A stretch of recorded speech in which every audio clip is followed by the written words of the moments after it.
3,535 foreclosures. 3,535 foreclosures.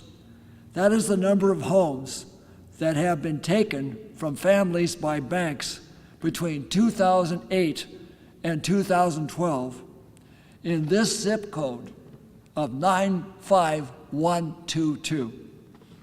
For San Jose, over 43 foreclosures are expected between the year 2008 and 2012. That translates to $135 million in lost property tax revenue alone. By the end of this foreclosure crisis, San Jose will have lost $135 million in property tax revenue. We want our city and our county to pay attention to that. $135 million could have closed our city deficit, and we would still have money left over. With $135 million for at least a year or two, we wouldn't be fighting over police jobs and libraries. To all of our elected officials, for all the time you spend at negotiating table making the difficult decisions of which services and jobs to cut, think about why we have less revenue. Someone has that money. It didn't just disappear. Someone is making money off our families. Instead of cutting one more job, ask where that money went and demand from banks that they stop foreclosing on our families and sucking our city and county tax base dry.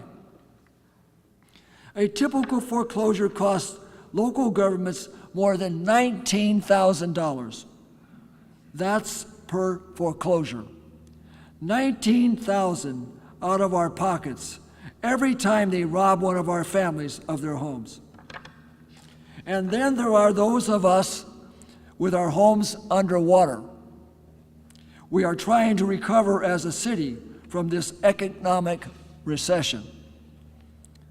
But over 51,000 families in San Jose are underwater in their mortgages. If banks were to do principal reductions and write down mortgages, the money flowing back into San Jose would spur over 7,000 jobs. To be precise, 7,349 jobs. That's 7,000 jobs we don't have right now. That's 7,000 jobs that could prevent crime, recharge our economy, increase health and care benefits, put teachers, police officers, and firefighters back to work, and make us healthier as a community. I'm tired of banks costing us jobs. Aren't you tired of it? Yes. And I'm tired of foreclosures in my neighborhood and in my church. Aren't you tired of it in your neighborhoods and communities? Yes. So what are we going to do about it?